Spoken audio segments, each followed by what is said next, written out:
Welcome to another episode of our hashtag Be Inspired series. Today, we have Sir Ian Belga from Legazpi City, Albay. He's a dedicated teacher, a youth facilitator, and a world traveler. Currently, he is a MEX teacher training scholar at Okayama University in Okayama, Japan.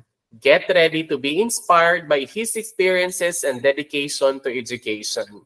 Welcome, Sir Ian, and how has life been lately naman? Okay naman, quite busy, preparing na dahil malapit na tayong umuwi, 'di ba? So, ang dami nating kailangan ayusin, magpa-pack pa tayo ng madaming things, 'di ba? And, magtatapon ng mga gamit. So, 'yun, 'yun yung mga inaayos natin Yes. today. Same din, no? Slowly. Parang kailan lang nang pumunta tayo dito ng Japan, pero like, we will talk about that later in a while. So first question Yes. natin, let's start at the beginning, di ba? Beginning. Yeah. Okay. So growing up in Legazpi City, what are some of your earliest Mm. inspirations that led you to pursue a career in education? Lumaki kasi ako sa household Tomodachi na may teacher. So, ang nagpalaki sa'kin is my aunt, who's a teacher, who's actually my co-teacher now sa school. Okay, Oh, so talagang from the very early age, mm, na-expose ako sa education, sinasama niya ako sa Christmas parties, sa mga yes. events niya sa school. So Mm, maybe that's the earliest memory na maiisip ko that, triggered why I pursued education in the first mhm. place. Yes. So you also attended at Bicol University, and what are some of the most memorable moments that you've had at the university, maybe? Yeah, okay. Medyo Tomodachi, loko-lokong estudyante before. Ayan. So, hindi Mhm. talaga tayo hindi tayo, yung Super focused. super focus, yeah. Mm. So, chill, very chill. So, Mhm. palagi tayong nasa labas, yeah, party yan but with that being said, talagang parang nagkaroon ako ng very strong support system, friends, na talagang up until now, we're good. Talagang we hang out, from time to time, kahit meron na kaming iba't ibang sari-sariling families and buhay, 'di ba? So I think yun yung pinaka-takeaway ko sa college life ko, not very academic, but the people na na-meet ko along the journey. Yes, that's true. I mean, like they say, makakalimutan natin yung mga pinag-aralan natin, yung mga lessons, but we will never forget the memories that we shared with people we met along the way. Yes, Ayan, exactly, di ba? exactly. So you have been you were like a private school teacher in the past and now a public school teacher. So what are some Yes. of the key differences and similarities you have observed, and Mhm. how did those experiences influence your approach when it comes to teaching? Before pa kami mag-graduate, Tomodachi, I was already hired in the private school. So talagang the application Wow. kasi was like weeks before our graduation. So Mm, before ako mag-graduate, meron na akong job talaga. So diba? very early, 'di ba? I graduated Mm, at around 19, 20 years old. mm, Nung pumasok ako sa private school, which is, very ideal setup, I would say, in education, wherein provided lahat, materials for teachers, the technology for students are there, 'di ba? Meron mm, kaming merong tablets for students, mm, we're given materials, um, books are provided as well. So mhm. very ideal setup. And I think when I transferred to public school, Department Mhm. of Education, it's a bit shock, 'di ba? Yes. Nakaka-shock talaga siya, nakaka-culture shock siya in a Mm, way na kailangan the teacher would provide everything for the students. mhm, So I think um the major difference is that, the support given mhm. by the administrators in public school and the Department Mhm. of Education medyo different in a Yes. way, Mhm, and it really affects the mhm. learning process, 'di Yes, ba? So, yeah. but the teachers are very resourceful in a way. So Yes. sometimes, though it's challenging, we are very resourceful Yeah. because we only want the best for our Yeah. We students. need we need to be resourceful talaga. Mm. Wala tayong choice, 'di ba, but to be Yes. resourceful. Kasi kung hindi, parang mapapabayaan natin yung mga students and, Mm. the quality of talagang teaching hindi at Mhm. par sa gusto nating mangyari. 'Di ba, may mga gano'n. Okay. So you've been a Oo, public ganun. school teacher since 2017 naman, Tomodachi. So Yes. so what do you find most rewarding? Like we mentioned earlier, it's challenging in a way, Mm, but of hmm, course it comes with rewards. So what are the most yes. rewarding thing about working in the public school system? Yeah, okay. I think yung most rewarding part ng teaching talaga is when students can still remember you, 'di ba? Kahit dumaan na sila sa'yo, past students mo na, but when they see you, they can still recognize you and they can still, you know, they have fond memories of you. As you've mentioned a while ago, it's not really the lesson that we remember. Same goes with our students today, but the journey and how we made them feel during that time. So I'm happy na meron namang mga students, madami-dami naman ng mga students na talagang kahit saan kami nagkikita-kita, Mm. okay naman and positive yung mga memories nila sa akin. So I think that's rewarding in a way. Yes, I totally agree with that one. Na minsan like you're walking at the Mm. mall and then minsan may tatawag sa'yo at saka at times din hindi mo na sila kilala yung pangalan pero yung Yes. naaalala mo pa din. I mean like maybe it's only a simple thing but it's a big thing for us that we are remembered by our Exactly. students na kahit ano na sila, nag-level up na somehow. Yes, Yes. exactly. Yeah. Mm. So you also had like volunteer activities with Children's Mm. International as a youth facilitator Yes. and also Maslog Elementary School Brigada Pagbasa. So what motivates you or what inspires you also to do volunteer works in a way? Okay. Yung sa Chile International, I was actually a Chile International scholar. Ah, So, yes. So from elementary until I think early college life or high school, I think that's a CDI ako. So, parang it's just payback time na I was a scholar before and now it's my time to actually pay back doon naman sa mga nangangailangan. So that's with Children International. Ang ginagawa lang naman namin is to facilitate like leadership trainings with students and youth. Oo, pero that's just a short-lived lang ako doon kasi medyo na busy na rin sa school because I was in college that time. Yung sa Maslog Elementary School, Brigada Pagbasa naman. Actually, Brigada Pagbasa is like a flagship parang learning continuity program of the Department of Education in Bicol. So, ang ginawa namin sa elementary school sa Maslog, kung saan yung mm. previous station was, we just intensified it. Parang Ah, ginawa namin siyang parang purok, we go to purok by purok, sa mga purok, and then we conduct wow. pagbasa. But Mm, parang yung scope namin, winider namin, not just pagbasa, but there's also science, mm, there's also mathematics, there's also, pakain in a way, parang yes. feeding program. So Mm, it's holistic in a way, and that was during pandemic. mm, So wow. yun yung naging setup ng pagbasa, ng Brigada Pagbasa. Mhm. So congratulations on your graduation as a MEX teacher training scholar at Okayama University. I know you had your graduation yesterday. So Thank you so much. going back a little, what motivated you to apply for this prestigious scholarship program, and what are your learning experiences about science education in Mhm. Japan? Because I know you visited schools as well. Yes. Actually, nakakatuwa kasi wala talaga sa radar ko Tomodachi yung etong teacher training, hindi ko siya alam totally. Other scholars na nami-meet ko, na nakakausap ko, they say that, they've been aiming for TTP for so long kasi alam na nila that TTP is a very prestigious scholarship. But for me, it's the opposite. I really don't have any idea of TTP prior to Mhm. applying. So ang nangyari was, sinendan lang ako ng link ng aking, supervisor sa science. The link was actually Sir Saturn's, Facebook account, inviting the video na ginagawa ni Sir Saturn about MEX TTP. So sabi niya, "You apply for this." And then ako as a masunuring person, sabi ko, "Sige, I will just try." I'll just Mhm. try and sabi ko, no harm in trying naman, 'di ba? Yes, Basta yes. magpapasa nga ako, if hindi makapasa then it's okay. If makapasa, I don't know, maybe it's for me. It's for me. Mm. And then that time maybe ano, God's willing na rin siguro because I'm at the point na very burnout na din siguro Mhm. sa DepEd. Kasi ang dami ngang pinapagawa and all, you know? Yes, Parang gusto I lang know. natin ng ano ba, huminga ng konti, Yes. huminga ng Mhm. saglit, 'di ba? So, yun.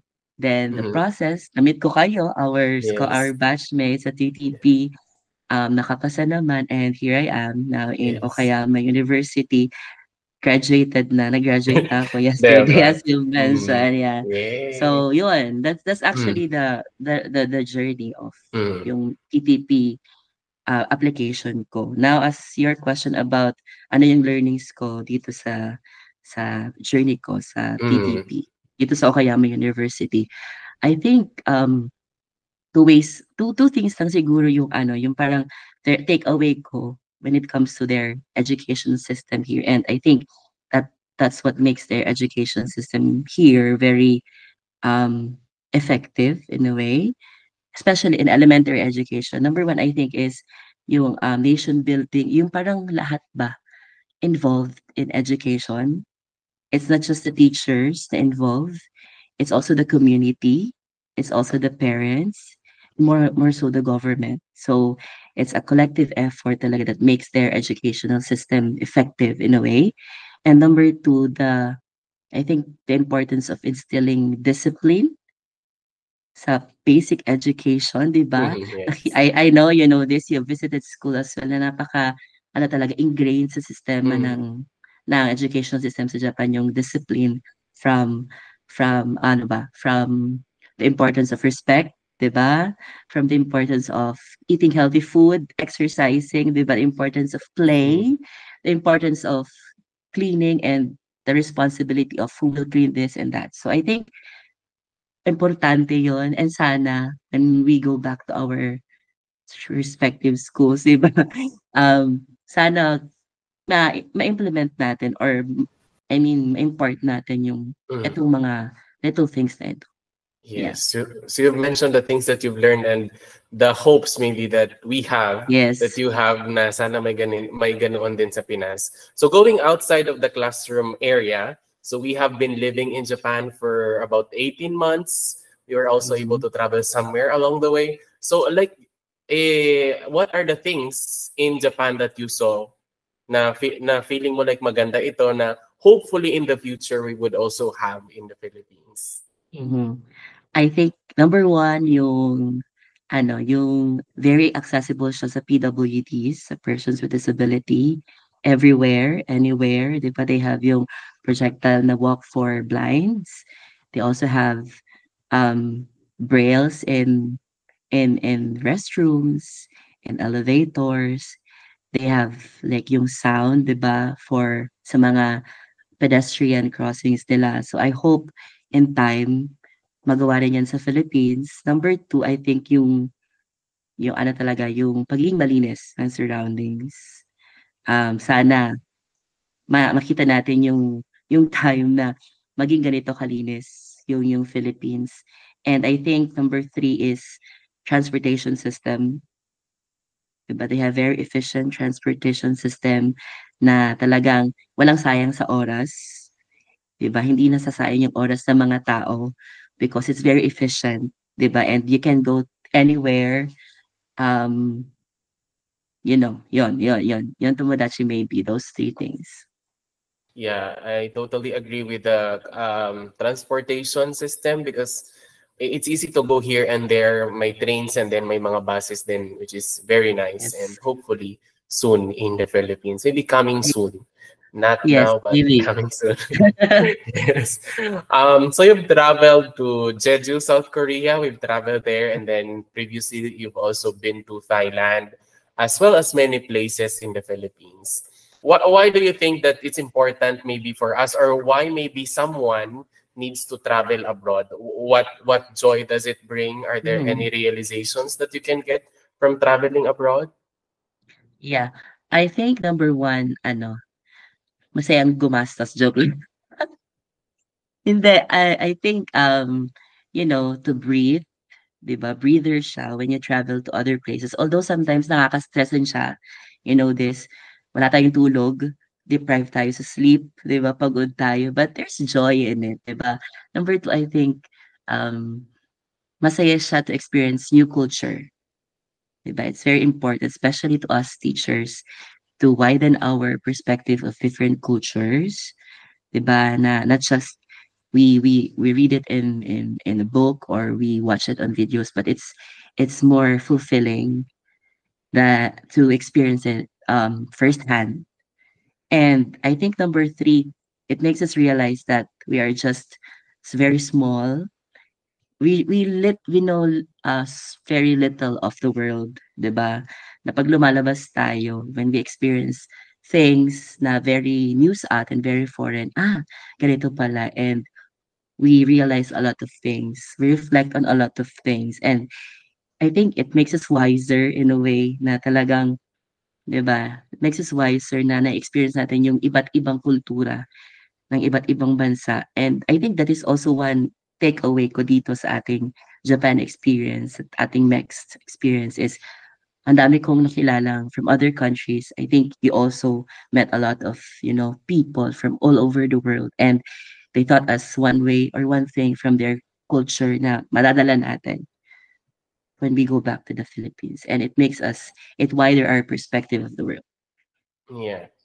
I can really say na like when we travel abroad, like it makes us realize that we are in a small place maybe. Like it makes us Yes. realize that there are still a lot of things that we need to learn and know about the world. And there's life outside maybe the Philippines in Mm. a way. Philippines is Yes, always yes. home, but yeah, we tend to maybe realize that, life is interesting and there's more to the world.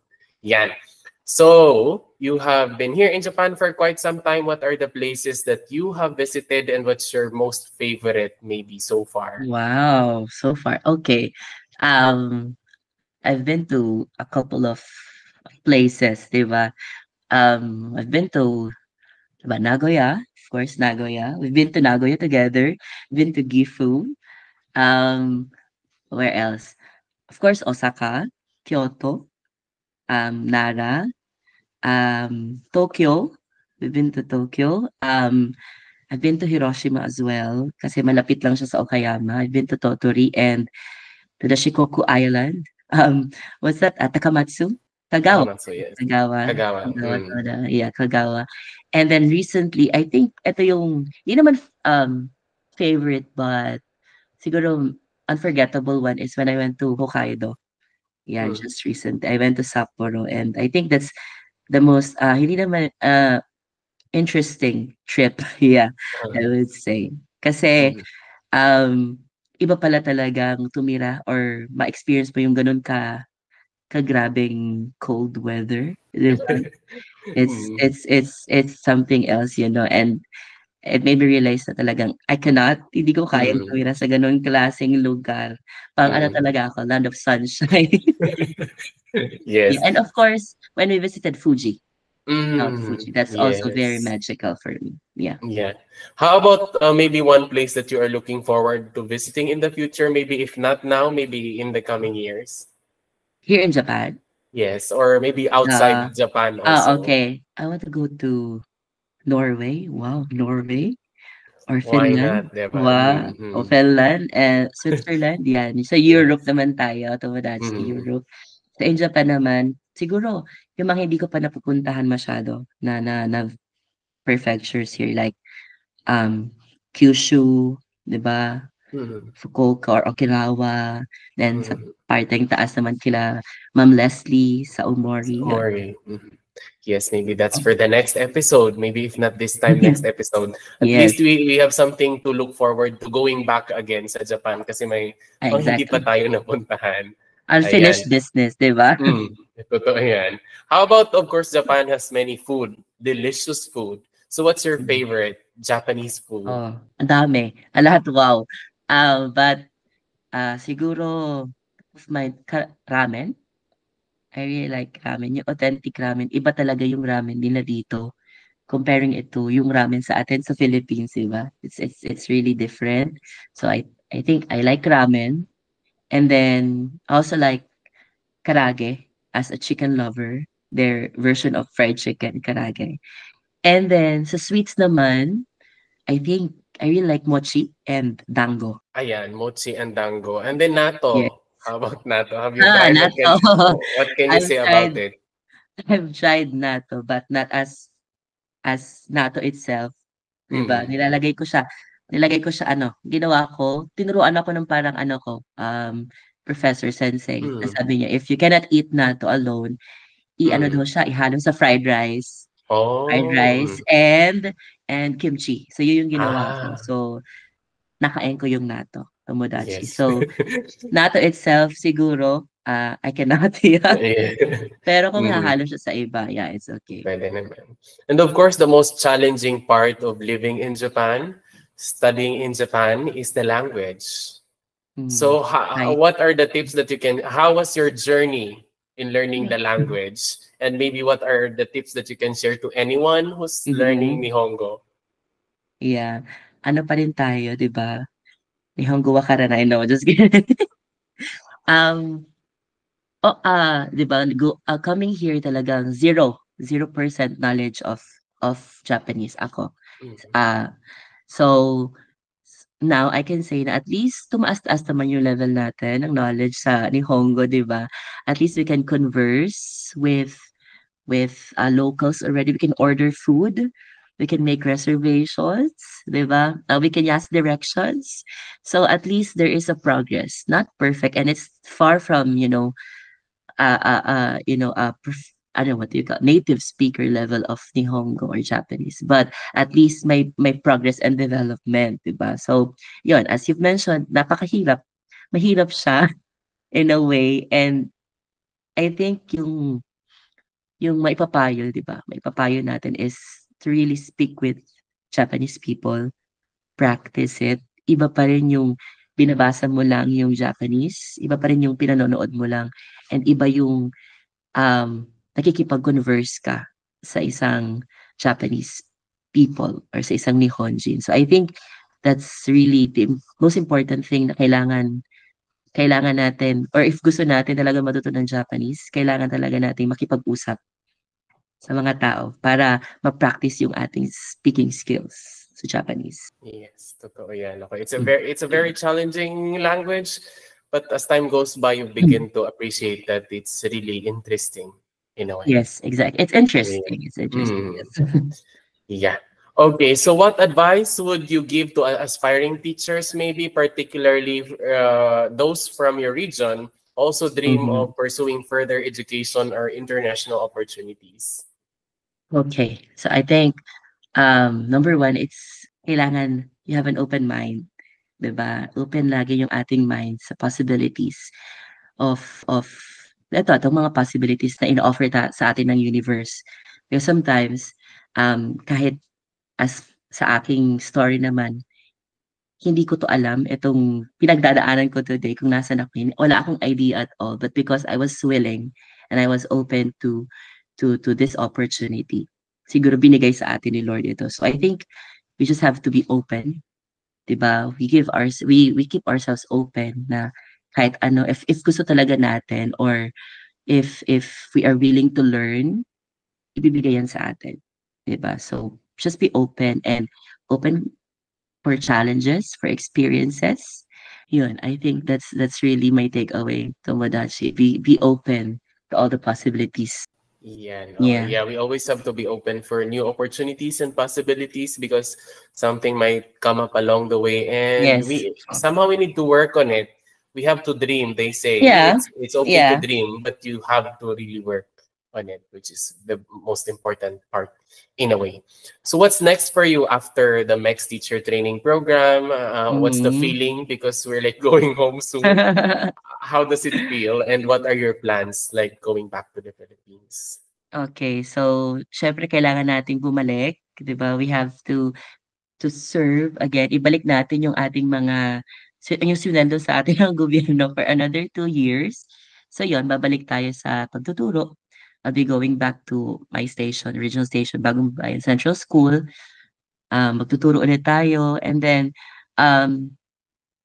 maybe yun muna for now, Tomodachi. Yun muna yung plano natin, but Yes, for after that, we don't know we'll yet. see. Yeah, we'll Yes. see, we'll see, we'll Yeah, subject to change without prior notice. see. Ayan. Okay, so maybe this is like the last question. So what is one thing you miss the most about Legazpi while in Japan? Mhm. And what is one thing that you will miss the most about Japan when you return to the Philippines? Wow, okay. I miss, the most I think my dogs.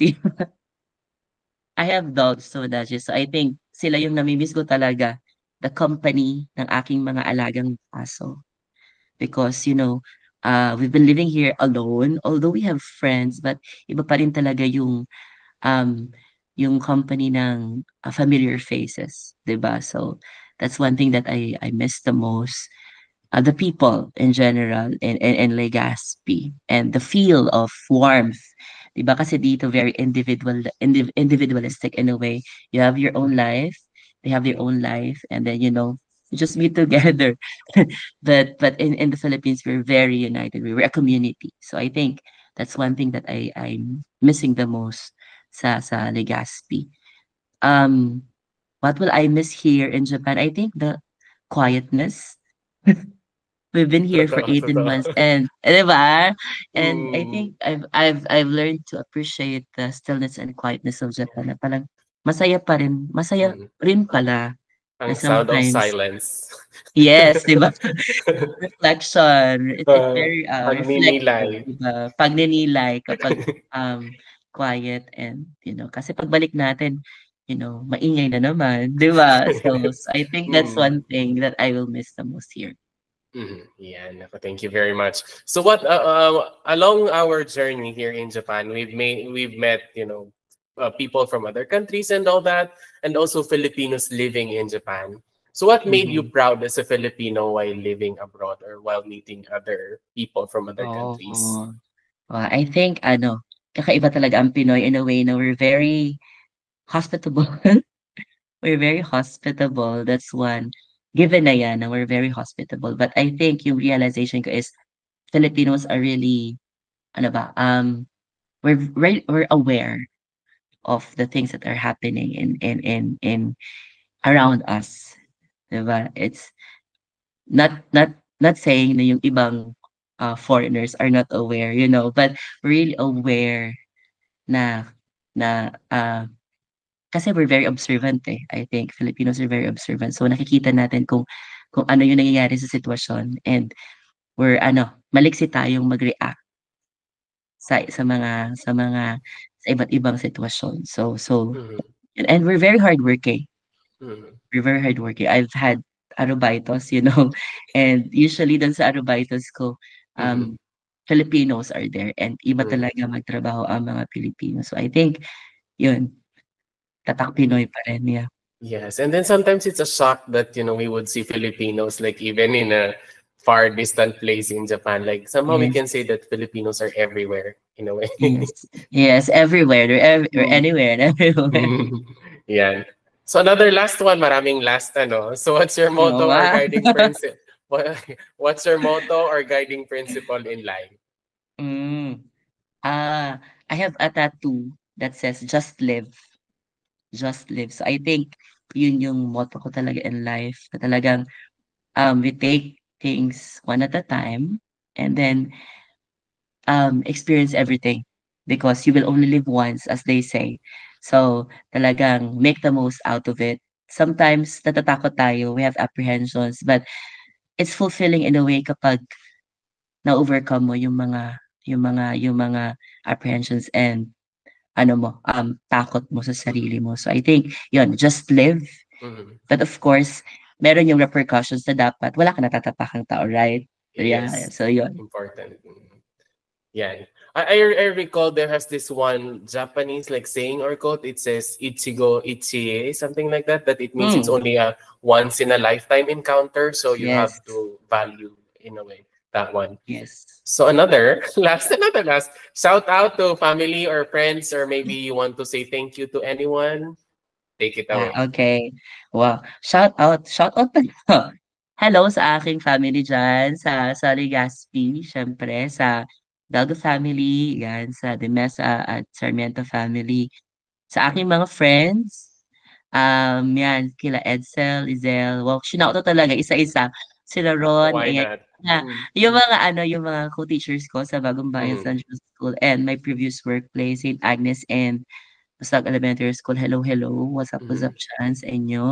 And of course, um, I'll take also this opportunity to thank all those mm, people na naging ano ba, naging dahilan kung bakit nandito ako, ayan. Kay Ma'am Mitch, sa aking supervisor sa science, and of course, sa aming, CID at SGOD chiefs. Hindi ko napapangalanan kung sino sila, ayan, and Legazpi City Division, and of course, sino pa ba? And of course, you, Tomodachi, and our DTP, ka-Berks diyan sa mga yes. cloud chasers All the for ano, it's adventures. Mhm, yeah, yeah, for the adventures mm, na napagsamahan natin and mm. yun, and Yes. Ayan, yes, another one, parang may gusto pa akong ulit na ano, na itanong. sige, Like go. maybe after a year or two, you will watch this Hmm, video. So hmm. what would be your message to your future self? Maybe give it 2 years, 3 years, 5 years, or 10 years from Uh-huh. now. Maybe a message for your future self. Yeah. I think ano lang, good job and I'm proud of you. Wow, 'di ba? Oh, Parang diba? oo, 'di ba? Hindi kasi yun nga, hindi ko iniisip na I will be Mhm, here and yet mhm. I'm here. So, talagang iyan, good job ka diyan and go on lang, sige lang. Kaya Yeah. mo 'yan. Yes. Kaya mo yan. Ayan. So I think that's all for me, Sir Ian Tomodachi. Thank you very much. And Yes. see you soon bago tayo lumipad sa pauwi ng Yes. Pinas. Yes, Yes. yes.